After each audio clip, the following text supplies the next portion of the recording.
Hello, I'm Barry Aycock, and welcome to Barry Interesting. I'm hoping to bring topics to your living room that are very interesting to you. Today, my guest is Jason Bean, State Senate candidate from District 25. And Jason, welcome. Thank you.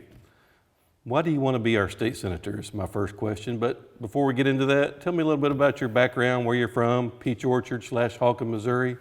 So tell us a little bit about yourself growing up there. Well, I'm a fifth generation farmer. We currently farm cotton, corn, rice, soybeans, wheat. We have some potatoes, we have some watermelons. We farm in Dunklin, Pemiscot, and New Madrid counties. My wife Desi and I have 3 children, Colin, Claire, and Otto. And they attend Holcomb Public School, and we also attend the Holcomb United Methodist Church. Now, my farm's located in Peach Orchard.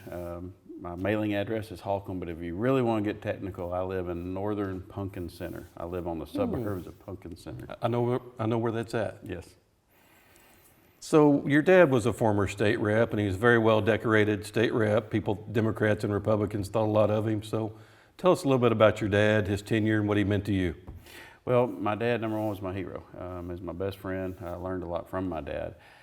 My dad decided to run for state representative in the 163rd District in 2002. Now, I will tell you, he ran as a Republican. Everybody said, you can't win that seat. That seat has been a Republican ever since statehood. But you know what? That didn't stop us. We were very good friends with Bill Emerson. Bill and Joanne Emerson, learned a lot from them. Didn't stop us. We stood up for what we believed in, and with hard work, dedication, we won that seat. We won it by a slim margin. That seat was Republican or Democrat? That seat had been a Democrat since statehood. He was the first Republican to win that seat. Who was the state rep before your dad in that seat? Oh, golly, who was it Larry Thomason? I believe you're right, yes. He was there for a long time. He was. Yes. So your dad was a big inspiration to you running for office. So why do you want to be our state senator? Well, I travel the district quite a bit. One of the things that I see from Cooter, Missouri, all the way to Summersville, Missouri, that's kind of a corner to corner of the district, I see empty storefronts. It's just a reoccurring theme. I see empty factory buildings. It's really frustrating to me. I grew up with tremendous opportunities as a child. I want my children to have those same opportunities. To kind of give you an example, we would go to, I grew up in the Peach Orchard Baptist Church. On Sunday morning, there wasn't an empty pew in the whole church. That church isn't even there anymore. We would go to Gideon, buy our school supplies, buy our clothes.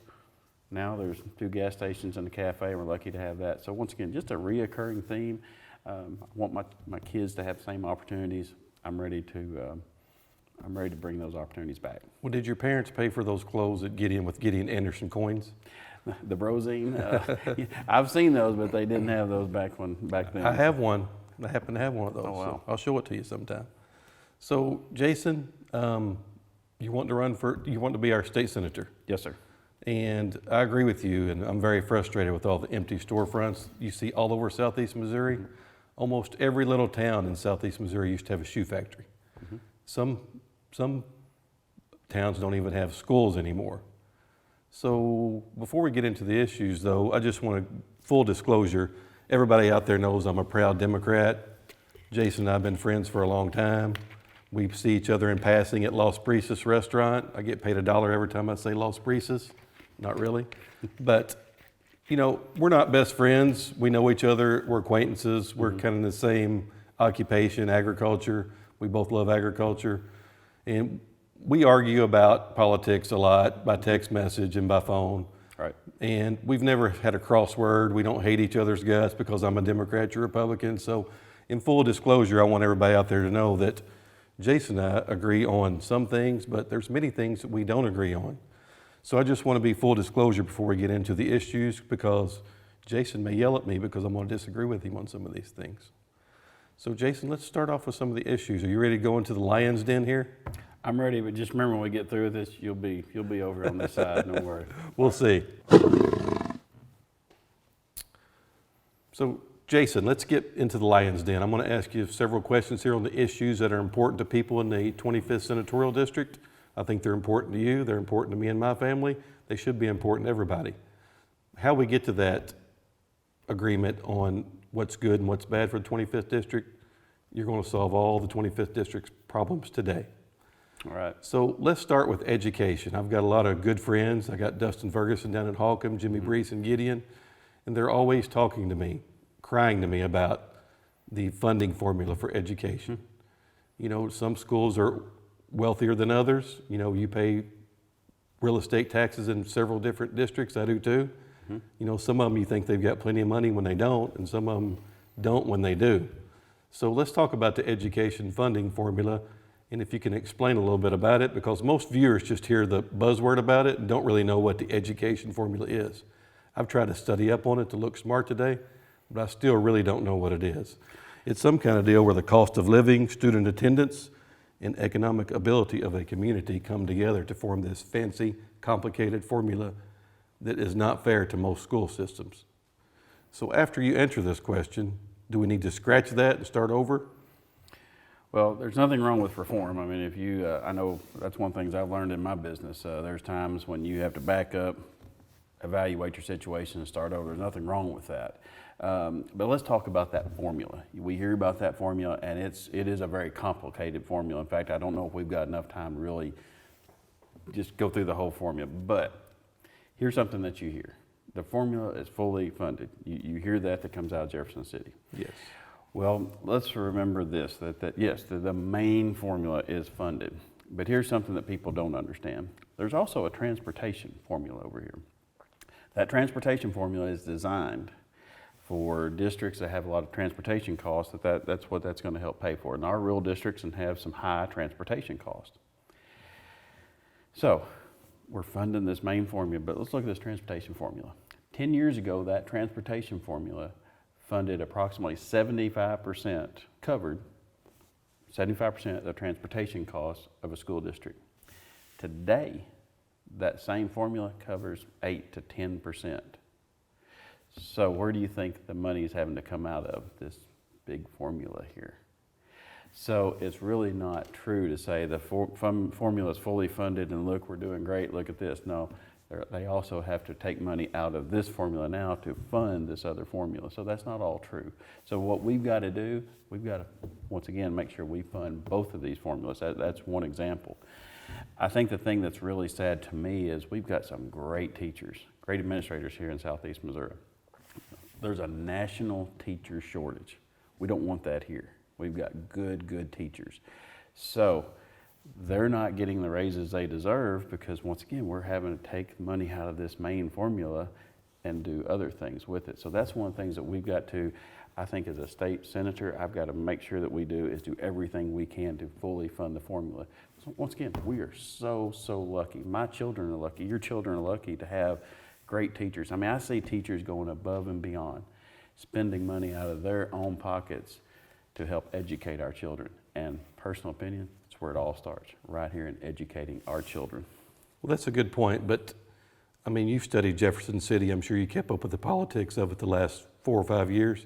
Republicans took that funding away, then called it fully funded. So are you telling me today that you're willing to get the bar back up to where it actually was? Absolutely. I'll go door to door if I have to, but yes, sir. So you're going to restore the real fully funding to education? I'm going to work as hard as I can to make sure, absolutely, because I mean, once again, that's where it all starts.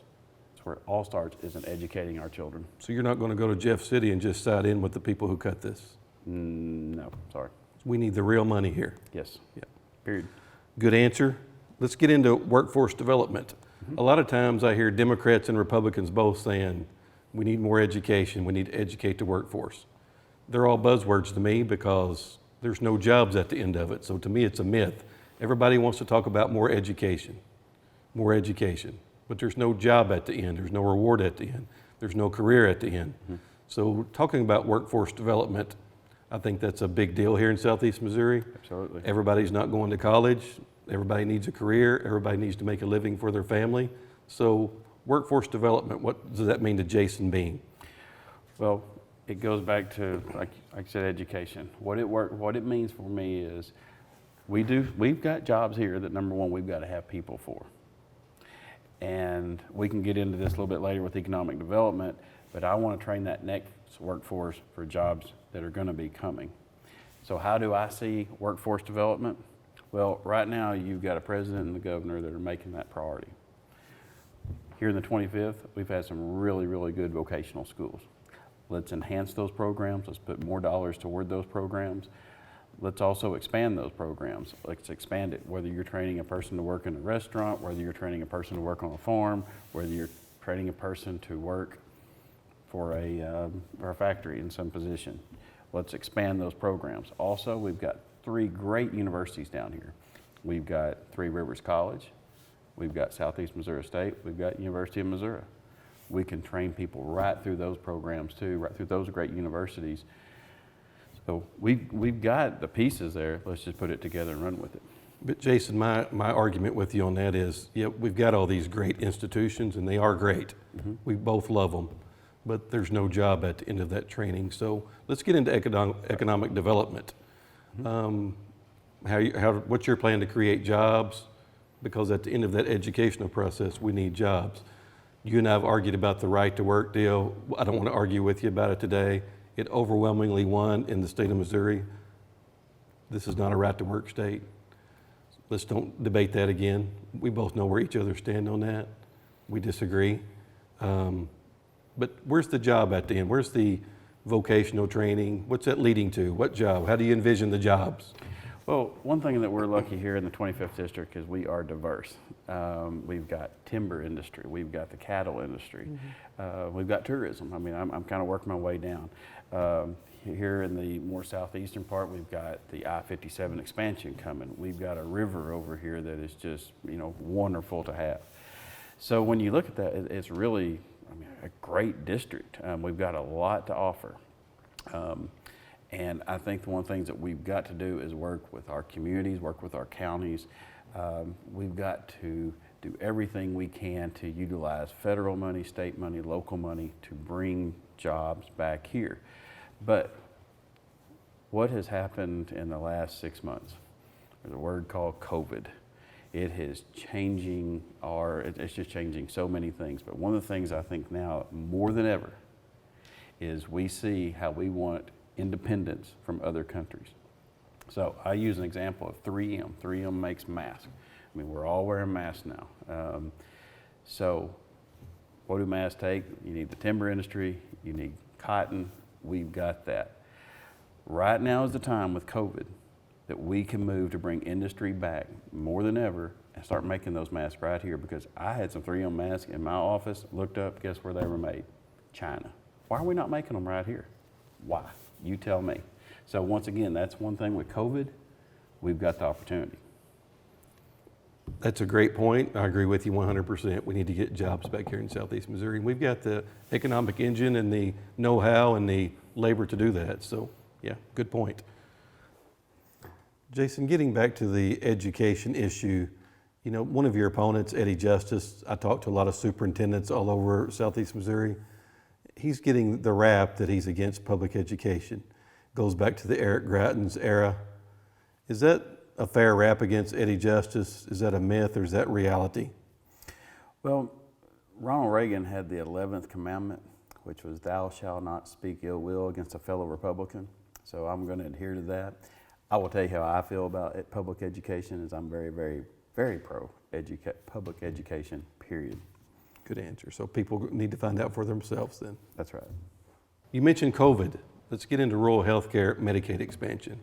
I just want to tell the audience, Medicaid expansion, I think the 38th state passed Oklahoma Tuesday. Missouri needs Medicaid expansion. I don't know how Jason feels about Medicaid expansion, and I don't want to get into that debate today, but I'm all for it. Those federal dollars are in our mailbox, and the Republican legislature don't want to reach in the mailbox and give it to the citizens of Missouri. So you know where I stand. I don't want to get into debate about Medicaid expansion today. I think it's going to pass. I believe it's going to be on the ballot in August. Is that right, Jason? That is correct. It moved to August. So the people's got a chance to get it for themselves without the politicians being involved. And it's a no-brainer. The federal money's in the mailbox. We just got to pull the check out. But you mentioned COVID, Jason. Let's get into rural health care and Medicaid expansion if you'd like. But we've had a lot of hospital closures here in Southeast Missouri. Kennett Hospital closed, near and dear to your heart, I know. And I feel like with Medicaid expansion, that would have kept some of these open, maybe not. Maybe there were other factors involved, but it would have had to help that federal money trickling down to the states. But with COVID and rural health care, How do you feel about that? Well, and we are going to differ on Medicaid expansion, so let's just get that straight. But when we look at COVID, I think, once again, we see the need for rural health care. I mean, period. That is one of the things I brought up. I went through EMT training, understand that, and how important a hospital is. I mean, it's when you hear seconds count, well, I can tell you, they do. With COVID, I think it's just something else up here that we see the importance of having good rural health care here in the whole district. I mean, that is very, very important. That's when I go through, I ask people, where's your nearest hospital? Well, you have to go, 30 minutes this way, how important that is. And then let's even take it a step further out of COVID. It's jobs, period. A hospital is jobs. The other thing is, when you look at bringing industry into an area, what is something they look for? Where is the nearest hospital? Where is the nearest emergency room? And that is factored in. And when you have a company that leaves an area because there wasn't an emergency room, that's frustrating. We've got to change that. So my father used to have a saying, when the branding iron is hot, it's time to brand. That's one thing COVID is doing for us. It's saying, now's the time to bring independence from other countries. It's also time to look at our rural health care and see how important that is, because everybody deserves quality, affordable, available health care, period. I think those are all great points. Do you have a plan to get these hospitals back open if Medicaid expansion does not pass? Once again, we've got to bring in, we've got to get industry here, we've got to create more revenue, and we've got to utilize that money locally, period. Well, let's get into something that's near and dear to both of our hearts, agriculture. Mm-hmm. We agree on 95% of the issues. As I've plainly spoken to you, I think the president's policies have been detrimental to the ag economy. The ag economy is what makes the world go around here. The tariffs and losing our largest customers. I don't know any other industry where losing your largest customer is a good thing. Mm-hmm. I hear all this stuff about China. It seems to me the president wants us not to buy anything off China, but he wants them to buy everything off of us. And he wants fair and balanced trade. We've got the lowest commodity prices probably in my lifetime, well, as far as I can remember back. It's been a disaster for the ag policy. And the ag economy is a big boom around here as far as that's what creates jobs, that's what buys the new trucks. So as a state senator, how can you help shape and form ag policy here with the undercurrent of the federal policy working against us right now? Well, first of all, I don't think any farmer supports a tariff. I certainly don't support a tariff. But I do support fair trade, and that's something that we definitely have to have, period. And there has been a lot of unfair trade between us and China, period.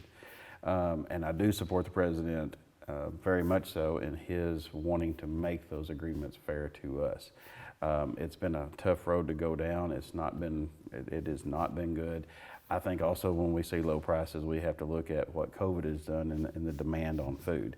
So we're in a tough place. One of the things that's really good training for me in being a state senator, agriculture. I've had years where we've done really good and couldn't wait to go the next year. Then I've had years that I didn't know if I was going to get to go. So that's good training, especially now in the position that our state's going to be with COVID and how much money we're losing. So I think it's going to be good training. So let me kind of back up here and let's remember something. What's the number one industry in Missouri?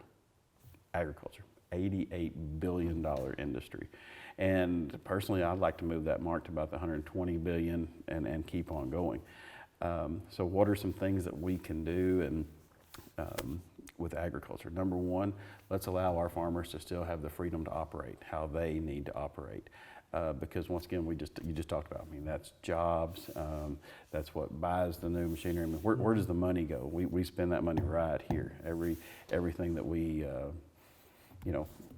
invest it right back locally, so that's fabulous. But what are some ideas that maybe I have in tying in agriculture? Well, and some things we've talked about. The state of Missouri is number 2, number 3 in cow-calf production. We're second with Oklahoma, just kind of depends. Texas, of course, number 1. Do you know how many cattle we're feeding here in Missouri, or we're finishing out? 30%. We're sending the other 70% out of the state of Missouri. Why are we not finishing those cattle right here? So let me give you an example. If you look at the 25th district, you look over in Shannon County, you look in Carter County, Butler County, they have a very big animal ag presence. Cattle, they're good cattle farmers. This side of the Boot Hill, we're growing crops, we're growing the feed for those cattle.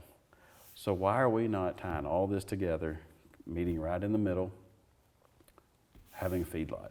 Bringing those cattle in, we're feeding them, putting a processor right beside them. Why are we not processing those cattle right here? That's a good point. I mean, that is something that we can tie in and do right here. I think we can take that even steps further. Why are we not, we produce cotton down here. Why are we not producing these shirts or jeans right here? Why not? That is another reason that we can do. That's something I can do in agriculture, is to push that through, that we're, to give the right incentives to make that happen. That's a good point, but I want to rebut that with, you know, in the past, all of our governors go on these trade missions to, I remember Governor Nixon went to Cuba. Mm-hmm. I'm sure Governor Parson has made his many trips for agriculture. Mm-hmm. We're always signing trade deals, the governors are. Can you name one trade deal that a governor has signed that has actually helped your farm?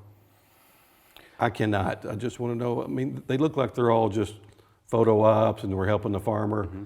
I mean, none of them that's ever been signed in my lifetime by any governor, Democrat or Republican, looks like it actually had any teeth to it. Well, I know that I have spent time on the Missouri Soybean Merchandising Council. In fact, I spent 13 years on that board, and I know that we did open up some access to other countries like the Philippines, China, Vietnam, but you have to keep on working. You can't stop. I mean, so yes. After the camera goes away, we actually have to stay on top of them. Absolutely. Customer service, just like any service industry. But remember, there's always, I mean, that's when you got to hit that federal level. We're ready to here in the state, but when you start hitting that federal level, there's some roadblocks. That's where we need good trade policies to come forth to, once again, make all that happen. Many people don't think about it, Jason, but rural broadband's a big issue here out in the boondocks where we live. Mm-hmm. And it seems like we can't get a break on that. There's a lot of towns out here in southeast Missouri that still doesn't have good internet. So do you have a plan for that? Well, I know we're moving forward with that right now, but once again, that word COVID, what has it done to rural broadband? What we have shown is that you can work. One thing COVID did, let me back up and just say that, it's put rural America back on the map. I've seen already some studies that are showing that we're fixing to have an influx of people come back into rural America. Why is that? What we proved with COVID, you can work for a large company in St. Louis. You can work for Boeing, I was using that as an example. And guess what? You can work remotely. But what is the one key to that? Rural broadband. We've got to have good internet. So that's, once again, something that we put on the map because of COVID. Brandon Irons hot. I'm going to keep on saying that. Let's move with it. Speaking of COVID again, it seems like we keep coming back to it. One of your jobs as a state senator is to help to manage the state budget. And I keep hearing from the media that, you know, we're losing all these tax dollars right now due to COVID. So there's going to have to be cuts somewhere. You're going to make sure that our school districts here in the 25th district aren't cut, because I'm sure education will be on the chopping block. It already has been. Mm-hmm. So how are you going to protect our interests as a senator in managing the budget? Well, as I've told you, I've been through some really tough times in agriculture, and there are cuts that you have to make. That's just part of it, and I think that's the thing that we have to do, is look at what cuts that we can make, that you can get by with, and what cuts we cannot make. And I think, once again, I've told you all along, education is very near and dear to me. That's where it all starts. We've got to make sure that those cuts are as less as we can in education. Absolutely. We're kind of jumping all over the board here, which is fine. It's my show. I can do what I want to. Mm-hmm. Not really. We've got a set of issues I wanted to cover with you today, but one of them's criminal justice reform. You don't hear a lot about that in southeast Missouri, but it'll be an issue that a state senator would have to vote on. That's one thing. The only thing I agree with Donald Trump on is criminal justice reform. You know, we've got some very, very... Can you say that one more time? You agree with Donald Trump? That's the only thing I agree with Donald Trump on. Criminal justice reform. We've got some people in prison that don't need to be there for 25 years that had a minor drug issue 20 years ago. So what's your stance? You know, we got the Black Lives Matter movement right now. Don't want to get into that debate today, but I will at a future date. Criminal justice reform. It's, you know, slanted African Americans are in prison more than white people are. So criminal justice reform in Southeast Missouri, we have a big African American community here, and it's slanted negatively towards the African American community. So what's your stance on criminal justice reform? Well, and I tend to look at all lives, and if you're a convicted felon, then you deserve to serve your time. End of story, period. Nothing matters to me. If you have been found guilty of a crime, you serve your time. End of story. Okay, just to give you a counterpoint to that, if you were convicted of a felony that's not a felony now, like some type of drug charge, it was a drug charge in 1983, you know, marijuana's legal now in Missouri in some forms. So were you saying that even if it was a felony back then, keep them in jail? Well, I think there is an appeal process that you can go through, but if you've served your time, then I can if you've been a good inmate and you've served your time, absolutely. But once again, I'm pretty hardcore on that. If you convicted of crime, you serve your time. End of story. But some people would say that the criminal justice system's outdated in that respect. You know, we're keeping felons in jail that weren't felons in the first place. So you think serving their time, whatever the crime was at that time, is what it needs to be? If a jury found them guilty, absolutely. I disagree with you, but fair enough. I think we should keep felons, murderers, rapists, you name it, in jail. But if you had, I'm making this up, 1/10 of a gram of marijuana and it's legal now, I think somebody should look at that and say, maybe they shouldn't have been in jail for 20 years for that. Well, and maybe they wasn't in jail for 20 years. I'm just using that for argument's sake, but I respect your opinion. I just disagree with it. Let's move on. To me, Missouri's always been a low-tax, business-friendly state. Mm-hmm. Do you have plans to keep it that way? Do you see tax increases coming with our piggy bank of tax revenue falling because of COVID? How are we going to manage in these difficult times? Well, I don't believe in raising taxes in the story. I think that's where you've got to do your job to come back. Like I said, you've got to bring industry in. That creates general revenue. That's what we've got to do. Let's bring in more jobs. Let's create more income that way. That's what we've got to do. I mean, once again, I don't want to raise taxes. I want to bring in industry. Senator Doug Libla actually wanted to raise the gas tax to, you know, our infrastructure's crumbling here in Southeast Missouri. Mm-hmm. Our farmers need better roads. So at one time, I forget what the exact number was, you probably know, but I think it was a 6-cent gas tax. I believe that's correct. I was all for it. I think it was a genius idea. He told me the gas tax hasn't been increased in 100 years, not really, but it's been a long time since the gas tax was increased. And I thought that was a fair tax for everybody that pumps gas into their vehicle. I think that's a good way to improve our roads and our bridges because, you know, quite frankly, our infrastructure here in Southeast Missouri is crumbling. So in the state of Missouri, we've got 33,900, well, in the state of Missouri, period, 33,900 and some odd miles of roads. That is a lot of roads. I think the state of Iowa has around 8,000 miles of road to kind of give you the comparison. Mm-hmm. Our funding in the state of Missouri, we are 49th for the state of, 49th in the nation of funding. So that kind of tells you this.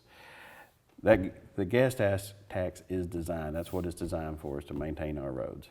But the people voted not to increase that tax. The people voted. So that means our job, once again, it goes back to bringing in industry, creating more dollars that way to increase our general revenue so that we can increase our highways and bridges. And I agree, they're in tough shape. I mean, we were very fortunate. I think, I'm not sure how many, we've got a bunch of bridges being repaired right now in Southeast Missouri. We're very fortunate to have that for some hard work of our state reps and senator down here to get that money down here, and I appreciate that.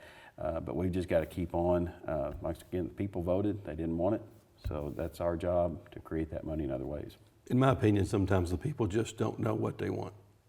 Some people don't understand the issues. you're against raising taxes on any issue, including the gas tax. So do we let our roads crumble just on principle? I mean, as a Republican, do you want our roads to crumble and go to the wayside for a 6-cent gas tax? Well, I do not want our roads to crumble. Let's get that straight. But I kind of go back to farming. There's things I don't want, but it's just the way that it is. So I have to figure out another avenue. I think that's what we've got to do. We've got to work together to figure out the different avenue that we take to build that infrastructure correctly. And it's very, very important. I mean, once again, I've told you, when industry comes in here, what do they look at? They look at hospitals. They look at the infrastructure we have. And with 33,900 some odd roads, we've got good infrastructure. There is no doubt we have the infrastructure that we need to attract industry. We just got to make sure we maintain it. That is the key.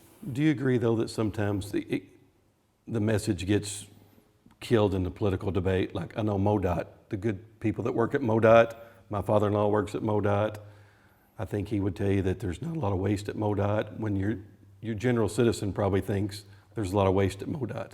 I happen to think that MoDOT runs pretty efficiently myself, and I think they could, on their own, manage that 6-cent gas tax and get our roads in better shape. So I want to leave it to the experts. And the experts to me is MoDOT. They think that we need a 6-cent tax increase, and I think that they know better than I do, maybe better than the citizens do. But that's not my question. My question is, sometimes it gets lost in the political debate. Republicans, no new taxes. Democrats, let's put a tax on it. If you're state senator, this is a question I ask everybody I talk to that's running for office. And let me add, it takes a lot of courage to put your name on the ballot, no matter who you are, Democrat or Republican. It takes a lot of courage. It takes a lot of time away from your family. But is there an issue that you can think of that Jason Bean thinks, well, my constituents aren't really educated enough on the issue? Maybe you've done a poor job of educating the constituent, or the media's biased them in a way that Jason Bean's going to vote this way, but my constituents really don't want me to vote this way. I remember Philip Britt had that decision one time, and I think he made the right decision. He didn't vote for his constituents the way I felt like they wanted him to, but I think he did what was best for his district when he was state rep. Well, that's why it's so important when you elect an elected official, whether it's a state representative, whether it's a commissioner, whether it's a state senator, whether it's the president of the United States of America, you better look at their track record. You better look at where they stand. And I think common sense, we have lost a lot of common sense in the world. I think you need to look at that. Make sure you look and understand how a person can look at the whole issue, period. Because that's what's important. You better look at the good, you better look at the bad, and figure out the right decision. Now, I agree with you. I go back to what I said about education, how important education is, and absolutely. And yes, I do feel like that we can get skewed in our beliefs or how we feel about something because of the media. I feel like they can definitely skew. I mean, I agree with that 100%. But be careful when you elect. Think that process through. When you elect somebody to an elected office, to make sure they can look at the whole issue. But, I mean, I do agree. My constituents, that's who I represent. I represent the people of the 25th district, and I take that very, very seriously. So for me to vote against my constituents, that'd be pretty tough. But there is, you hit the nail on the head. We agree on this. You probably don't know that we agree on this, but there is a shortage of common sense going around in the United States of America today. So that's one thing we agree on. But switching gears for a second, I don't care how my state senator feels about abortion issue. It's a federal issue, but there's a lot of voters out there that vote on the abortion issue. I respect that. It's a federal issue. I think it's kind of crazy that the state politicians get tied up in a federal issue myself. But how do you feel about the abortion issue? Well, I'm 100% pro-life. I've been that way my whole life. Tell you a quick story here. My wife and I have 3 children. When our daughter was born, they take my wife into the delivery room. We're sitting there, they induce my wife. Well, a normal baby's heart rate's like 130, 135. They induce my wife, and my daughter's heart rate just starts going down. It keeps on going down. All of a sudden, they start, codes start sounding, and my daughter's heart rate gets down to 28 beats per minute. they're shoving papers in front of me to sign and do this and do that, and the doctor comes in and starts working with my wife, working with my daughter, and heart rate comes back and everything. It was a very, very frightening, probably 7 to 8 minutes. It felt like all day. But I will tell you, I'm pretty tough and I can deal with a lot of issues. That one put me just about on my feet. So the one thing that I will say that I feel like everybody in their heart and in their home should always have a special place in their heart and home for the unborn child. Good answer. Well, let's talk a little bit more about a few more issues that are near and dear to the 25th District. 25th District's a big gun consumers here. Mm-hmm. That's a bad terminology for it. There are a lot of guns in southeast Missouri. Yes. And, you know, the Democrats get pegged as gun control nuts. Republicans want everybody to have a AK-47 or AR-16, whatever it is, machine gun in their closet. You know, both sides get pegged with those stereotypes.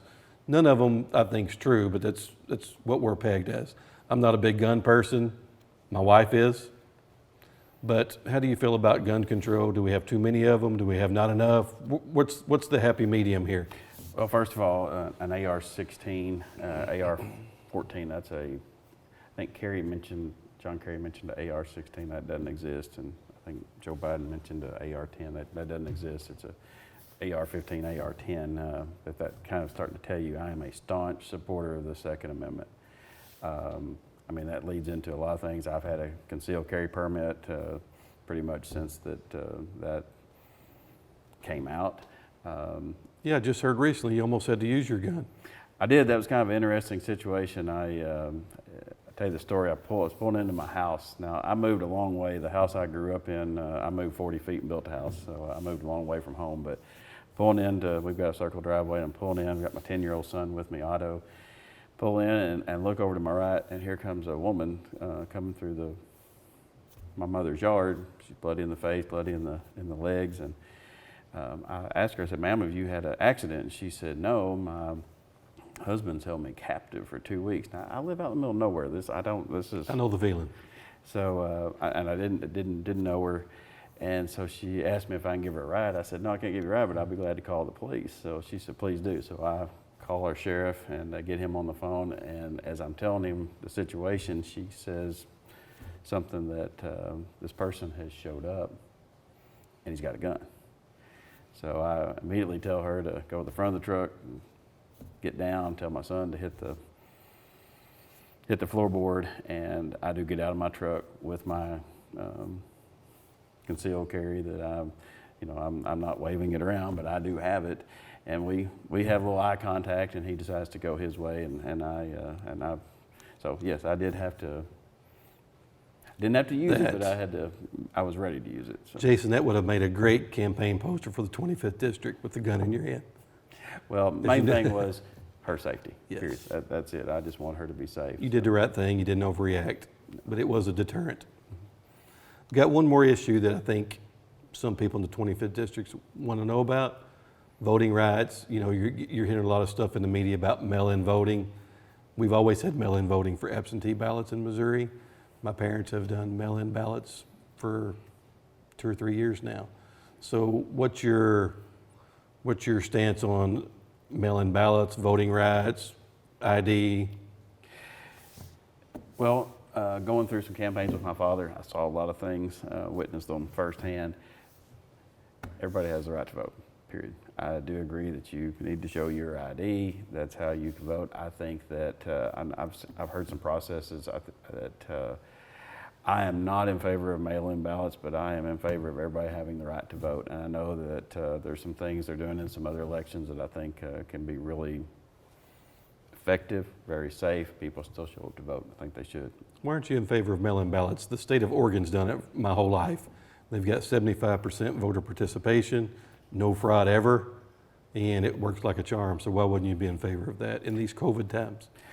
Well, like I say, I think the way that they are voting now, I think some of the precautions they're taking, I think is very safe, and I really think that our County clerks have done a good job of making it safe. I just think that the fraud issue is just too much. Well, I think we've covered all the issues today that are important to the 25th Senatorial District. You're actually interviewing for the job for the next, 45 to 60 days? We're 30 days, 30 days out. We'll be 4 weeks out this coming Tuesday. So Jason, who else is running against you in the 25th Senatorial District Republican primary? Well, first of all, it's strictly a Republican primary. There is nobody running on the Democrat side. Sorry about that. But so there's 4 of us. 3 of them are out of Poplar Bluff, Butler County, and then I'm the only one that's outside of Butler County. Like Jason said, he has 3 opponents. I would like to offer them equal time. Jason did a good job of answering the questions here in the Lion's Den, but if you're willing to come into the Lion's Den, I'm willing to ask you the tough questions. So you're welcome. Private message me on Twitter and we'll get you on. No charge.